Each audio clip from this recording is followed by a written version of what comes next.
Bonjour, bienvenue dans cette nouvelle semaine du moucheur, votre magazine si vous êtes pêcheur à la mouche ou si vous souhaitez le devenir rapidement. Dans nos rubriques habituelles, nous allons cette semaine parler des bas de ligne tissés. Nous allons apprendre à faire un streamer efficace pour les grosses truites. Nous irons en attraper avec une nymphe de libellule. Mais tout de suite, nous allons parler de la végétation des berges. Vous savez, ces arbres dans lesquels vous accrochez des fois vos mouches, et moi aussi, quand je pêche au bord du Gave, par exemple. Eh bien, écoutons Eric, qui va nous dire pourquoi c'est quand même tout à fait utile d'avoir des arbres au bord de l'eau.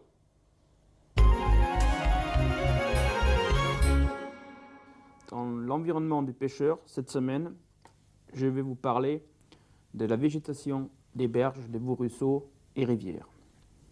C'est très important. Il faut savoir que souvent, les pêcheurs à la mouche ne sont pas très contents parce qu'ils s'accrochent dans les arbres derrière. Et on ne peut pas pêcher tous les coups non plus parce que la soie passe pas. Mais je vais vous dire une chose, s'il n'y aura pas de végétation sur des berges, on n'aura pas de truites. Quelles sont les raisons qu'on a ce phénomène? Premièrement, l'ombre qui est donnée par des plantes, par des arbres, en été sous le cours d'eau, empêche le réchauffement d'eau trop important qui immédiatement tuera une partie des invertébrés, donc des éphémères, des trichoptères, etc., dans la rivière. Deuxièmement, l'ombre empêche que les algues, le périphyton, ces petites plantes qui colonisent le sol de la rivière, se développent trop. Pourquoi c'est mauvais ça? C'est très mauvais. Parce que cet périphyton qui se colle par terre empêche l'échange entre les interstices de la rivière, du lit de la rivière et l'extérieur. Et on sait que toutes les invertèbres font des migrations journalières dedans, dehors, dedans, dehors. Donc l'ombre est très importante. Ensuite, tous les insectes aquatiques font leur éclosion dans l'air. Où vont-ils pendant la dernière transformation? Les éphémères de Supermaga ou Imago, ou des sedges qui sortent des pupas et qui vont se réfugier pendant une semaine, 2 semaines. Tous ces insectes aquatiques donc passent leur dernier stade dans l'environnement de la rivière immédiate, donc dans la végétation. Ça les empêche d'être bouffés par toutes sortes de prédateurs, des oiseaux ou quoi que ce soit. Donc, si eux ne peuvent pas se cacher, ils peuvent ensuite se pas reproduire, ça paraît logique. Donc, s'ils ne peuvent pas se reproduire, la rivière, ça va devenir un désert. Donc, il n'y aura rien à manger pour les truites. Ça, c'est pas bon du tout. En dehors de ça, il y a une chose qui est très intéressante et très importante, c'est le cas, qu'est-ce qui se passe quand votre rivière est en crue? Votre rivière est en crue, la quantité d'eau augmente et avec immédiatement la vitesse d'eau devient insoutenable pour des poissons, surtout en hiver quand le métabolisme est très bas. Donc il faut quelque chose qui ralentit l'eau. Qu'est-ce qui se passe? La rivière monte, l'eau monte, elle inonde les bords et donc derrière les troncs d'arbres et derrière les buissons, des poissons trouvent une magnifique refuge qui les évite d'être emportés en dehors de la rivière. Ça, c'est très important. Parce qu'il faut savoir que votre poisson, qui en hiver, l'eau fait 4 degrés, 3 degrés ou même moins, a une résistance très réduite vis-à-vis du courant. Ce n'est pas comme en été, quand il est bien, quand il a bien mangé, quand il est en pleine forme. Donc le poisson, si on bétonne des rives, si on rase tout, et si la vitesse d'eau augmente, votre poisson se trouvera à la mer et sera emporté, il ne peut pas lutter. Donc vous voyez bien qu'il est très important aussi pour ce côté-là, faire attention et laisser des berges naturelles avec les arbres et les buissons.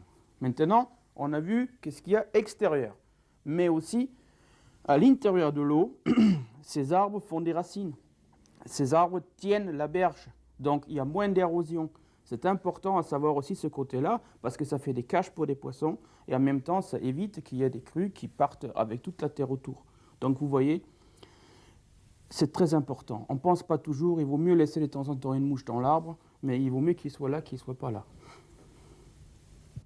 Bon, alors quand ça vous arrive, comme à moi, certaines fois, de jeter ma mouche dans l'arbre par un lancer arrière, eh bien, c'est peut-être que ma ligne n'est pas très très bien équilibrée. Alors, dans la rubrique technique et matériel, on va voir comment faire pour avoir une ligne bien équilibrée.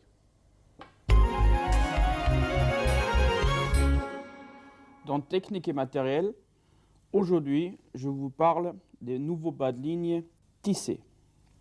Pourquoi nous avons besoin de quelque chose de nouveau? Pourquoi vous avez besoin vous-même de ces bas de ligne-là? La chose est très simple. On a toujours une difficulté de transmettre de l'énergie.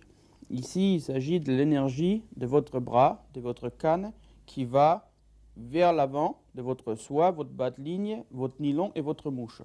Si vous n'arrivez pas à transmettre cette énergie à votre mouche, vous n'allez pas bien atteindre votre truite et le bas de ligne va se poser comme il ne le faut pas.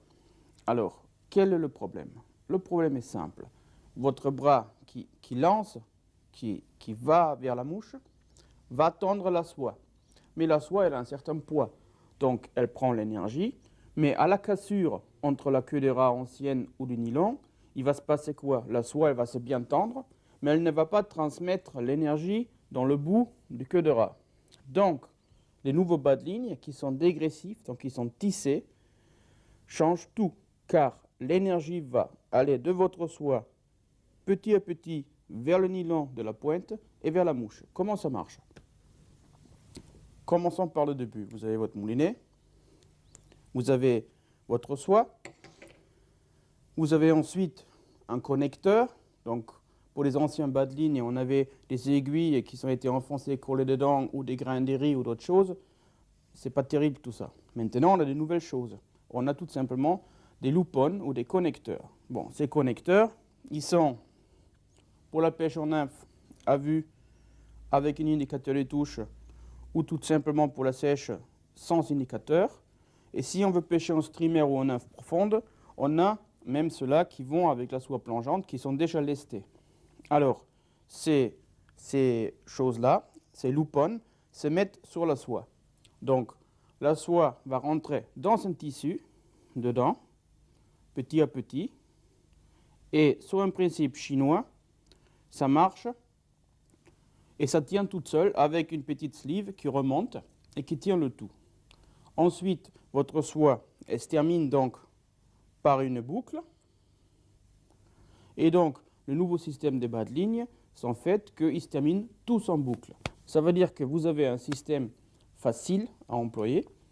On passe le bas de ligne dans la boucle de votre jointure avec la soie, donc le loupon, ça s'appelle.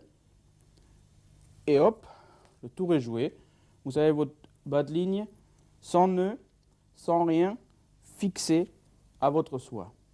Maintenant, vous pêchez en sèche, vous pêchez en émergente ou vous pêchez en nymphe.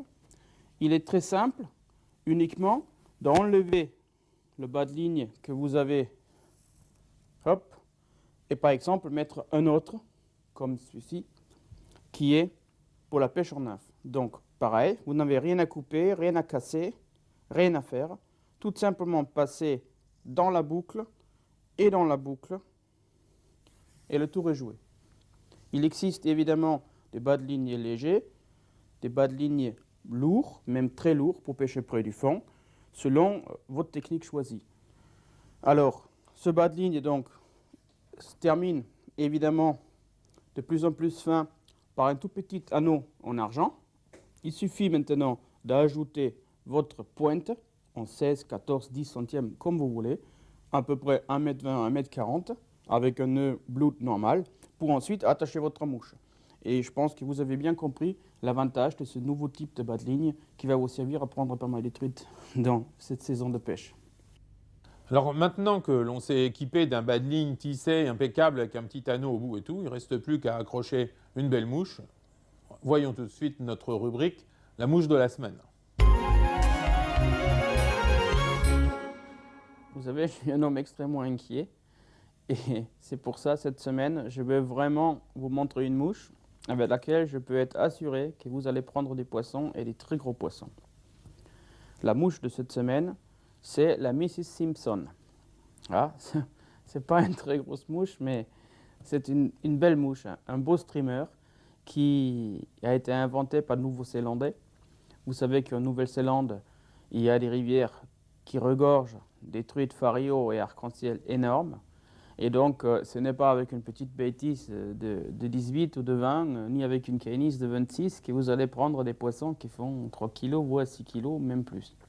Alors, chez nous, c'est un peu mélangé, on a un peu de tout. On a des tout petits, on a des moyens, et on a des grands, mais on a aussi des très grands. Alors, la mouche que je vous montre aujourd'hui, c'est un streamer qui vient, donc, comme j'ai dit, de Nouvelle-Zélande, qui ensuite a circulé par l'Afrique du Sud, parce qu'il a trouvé plusieurs copies en Afrique du Sud qui sont venus chez nous aussi. Ensuite, il est venu en Angleterre. Ils l'ont exploité aussi bien en réservoir qu'en rivière. Et en fait, en France, c'est un streamer qui n'est pas très connu et qui est très simple à monter, mais qui est vraiment un killer. Et le mot killer, c'est très bien parce que le style comme on le monte, c'est le killer style. C'est-à-dire qu'on a une plume à droite et à gauche du corps et on fait avec ça le shape, donc la forme du poisson. Donc, on va voir de suite sur le tableau blanc comment se fait ce montage. Je ne sais pas si j'ai le droit de vous dire et vous expliquer comment on monte Mrs. Simpson, mais bon, je suis bien obligé ici au tableau de vous le montrer. Bon, on a un hameçon qui est très grand, avec un grand hameçon, une grande tige, et c'est un hameçon streamer évidemment fort de fer, avec par commencement, on commence par je dirais des cercles. Normalement, c'est une queue dans les streamers en bucktail. Ensuite, on va fixer une bande de laine rouge ou de dubbing rouge pour faire le sous-corps qui ensuite sera enroulé à peu près à 1/3. Et au premier tiers, on fixe la première plume, dans notre cas, de faisan. Bien entendu, c'est un faisan qu'on a chassé nous-mêmes et qui ensuite, à l'heure lyonnaise, était cuisiné avec du chou rouge et avec une saucisse, bien entendu. Ensuite, on va refaire la même chose 3 fois. Donc, on va reposer une plume qui couvre l'autre à moitié de faisan, toujours le même faisan. Ce n'est pas la poule qui l'a accompagné. Évidemment, on fait ça de 2 côtés, parce que la truite, elle peut voir le streamer de ce côté-là, mais de l'autre aussi. Donc, on en met toujours des couples. On met un là, un là, un là, un là. Et pour finir, en fait, on finit le corps jusqu'au devant, et on met la 3e paire de plumes, donc derrière, derrière, derrière. Et en fait, ça fait le streamer qui est tout à fait joli. Alors, vous allez me dire immédiatement, mais qu'est-ce que c'est ça? C'est un balai, ça ne peut pas marcher. La Mrs. Simpson, c'est sympa et tout, mais ça ne va pas.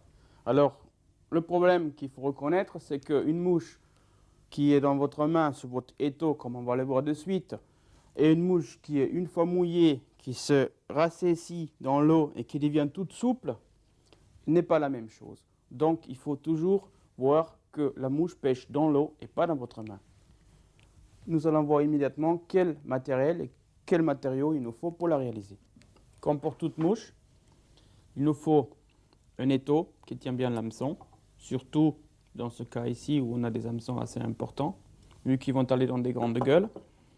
Ensuite, il nous faut un porte-bobine avec les fils de montage, des préférences noix, 1 ou 2 paires de ciseaux pour couper des plumes, des tinsels ou des plombs, une aiguille à dubbing pour aider si un nœud est mal fait et surtout pour finir la tête avec une goutte de vernis. Et on a toujours en sécurité un passe-fil ou un fileur pour passer le fil si on casse à la bobine. Ici, j'ai facultativement une pince à hacle, mais dans cette mouche-là, on n'a pas besoin. Voyons maintenant quel matériau il nous faut pour réaliser cette mouche. D'abord, des hameçons extra longs, 4 fois longs, avec un œillet droit. C'est mieux pour la pénétration au ferrage. Cet hameçon est forcément fort de fer pour ne pas ouvrir au combat. Ensuite, comme j'ai déjà montré, des fils de montage noirs. Le corps est fabriqué Ici, avec une laine fluo orange, qui peut être aussi rouge, jaune ou vert fluo. Les cercles ou la queue sera faite avec du squirrel. Ça, on n'a pas mangé, c'est interdit. Donc, on l'a juste pour monter des mouches dans toutes les couleurs. Ensuite, comme chaque chose a une mauvaise fin, ici on se termine avec un faisan avec des plumes qui s'appellent chez les Anglais churchyard, c'est-à-dire que même des plus belles histoires se terminent toujours dans un cimetière. Donc ici, ce sont des plumes churchyard de coq faisan mâle. Mais on peut aussi prendre des pheasant rump. Donc, qu'est-ce qu'il y a sur le cou du faisan?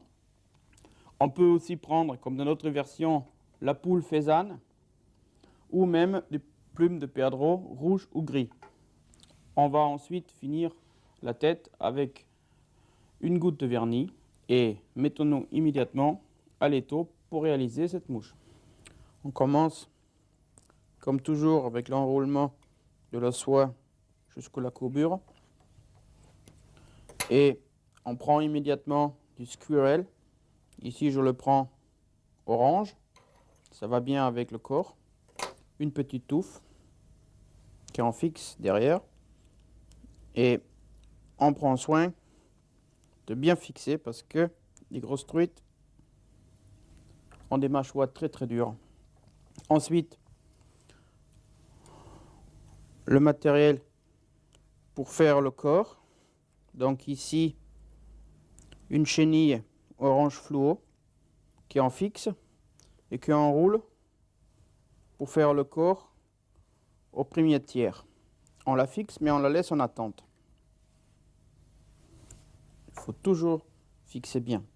Ensuite, entre-temps, j'ai préparé des churchyards, donc des fenêtres d'église, qui sont aussi des cimetières. Donc j'ai enlevé le barbe et j'en ai préparé 6. Et donc on va les mettre à droite et à gauche pour les fixer comme ça, le long de l'hameçon. Alors, comme je vous ai déjà montré, le premier tour on ne serre pas, le deuxième non plus, et c'est seulement le troisième qui en tire bien pour que la plume ne tourne pas autour de l'hameçon. Voilà, c'est fini, c'est fixé. Maintenant, on y va devant. On coupe l'excédent. On ne s'en mêle pas des pinces. On va à 3/4. On re-enroule le corps. Toujours orange fluo. On fixe encore. Hop. On laisse toujours en attente. On prend 2 autres plumes de faisan qui on met encore à droite et à gauche sur les autres. On fixe. Pareil, on ne tire pas le premier, deuxième, seulement le troisième fois. Et ça reste droit. Parfait. On coupe l'excédent. On part devant avec le fil de montage. On retourne le corps. Cette fois, on le fixe la dernière fois, on le coupe l'excédent.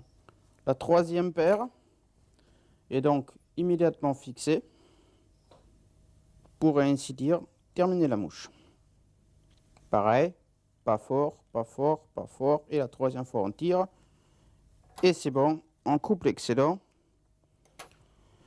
Et la mouche est quasiment terminée. Il faut juste faire une tête bien solide, car le fil de montage, ici, tient tout. 3 demi-clés, comme d'habitude. Et une goutte de vernis. Et vous pouvez partir à la traque des grosses truites avec votre Mrs. Simpson. Bon, alors on va en faire quelques-uns pour mettre dans notre boîte magique, mais en attendant, on va aller prendre l'air et essayer surtout d'attraper quelques truites. Pourquoi la larve de libellule en réservoir? Il est très simple. Beaucoup de trichoptères, beaucoup d'éphémères et surtout de plécoptères, de mouches de pierre, ne vivent que dans les eaux courantes. Ici, on est dans l'eau dormante, donc l'eau stagne, il n'y a pas de courant. on trouve une faune complètement différente. Les invertébrés qui ici, ce sont nombreux, sont les gamarres et la grosse famille des odonates, des demoiselles et libellules. Et donc, ces larves qui ont des cycles de vie qui sont supérieurs à 1 an, donc à 2 ou même à 3 ans pour des grands, sont prenables pour le poisson toute l'année. Nous allons donc pêcher avec des imitations de libellules. Alors, je prends quoi? Je prends une canne de 3 brins de 10 pieds. Je prends un moulinet avec une contenance de backing qui est tout à fait capable de maîtriser même un très gros poisson. Une soie WF 8 pour tenir quand même des grosses mouches. Une boîte à mouches avec de nombreuses imitations de libellules. Donc, le plus réaliste au plus expressionniste. On va essayer une après l'autre jusqu'à ce qu'on a du succès. Et je prends quand même, comme souvent, mon épuisette préférée pour bien prendre le poisson, pour le stresser le moins possible et pour le remettre ensuite. C'est une imitation très suggestive, donc c'est pas du tout réaliste, mais ça a beaucoup d'imitations de vie par les poils et le dubbing qui fait vraiment un corps volumineux qui bouge bien dans l'eau. Bon, on fait notre double blood. On le mouille comme d'habitude et on est prêt. Voyons qu'est-ce que ça donne. En réservoir, il est toujours important de s'adapter à la journée, aux conditions météo, soleil, vent, vagues, courant. Et il faut toujours pêcher très rapidement, ramasser le streamer ou la nymphe ou très lentement. Ça dépend, le poisson, si l'eau est très froide ou très chaude. On essaie.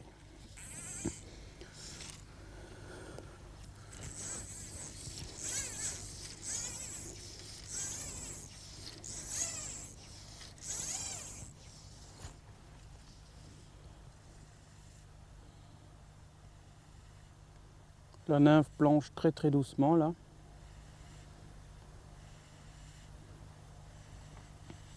Il y a peu d'eau ici derrière. C'est l'entrée. On essaye déjà. Je commence toujours par essayer de retriever très très lentement. Surtout en hiver, même quand les journées sont bonnes. Il y a souvent les poissons ne sont pas très rapides.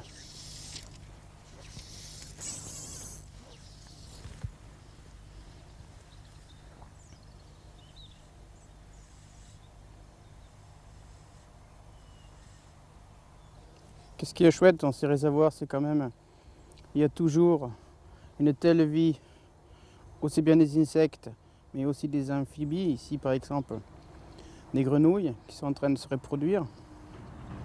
C'est super.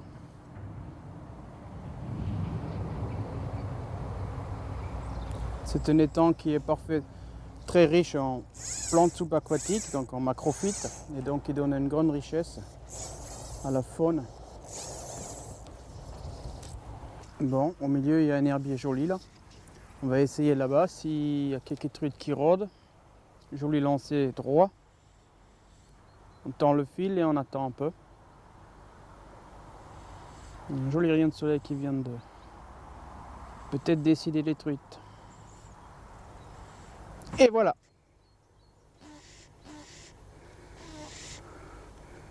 La belle arc-en-ciel qui a pris l'imitation de demoiselles juste au-dessus des herbiers. Elle ne se rend pas si facilement. J'ai un fil de bas de ligne de 18 qui est standard pour moi pour réservoir. Je préfère toujours avoir des fils plus gros que trop petites. Il faut faire très attention ici parce qu'il y a plein d'herbiers qui d'un côté sont une aubaine pour le pêcheur car il y a beaucoup de larves et d'autres invertébrés, mais de l'autre côté on s'accroche facilement.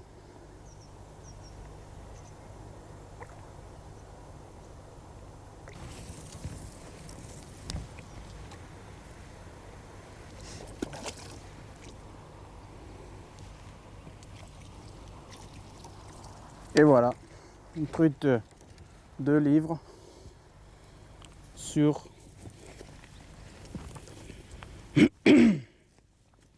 une nymphe.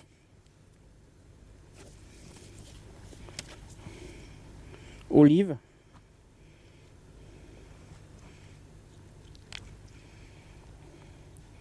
Avec des yeux. Voilà.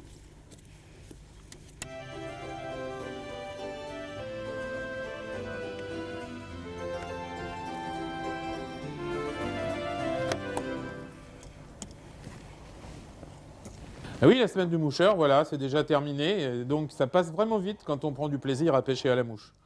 Alors à bientôt. En attendant, si vous voulez des renseignements complémentaires, il y a le site internet qui s'écrit sur votre écran. Et puis si vous n'avez pas encore internet, vous pouvez toujours nous téléphoner pour nous poser des questions. À bientôt.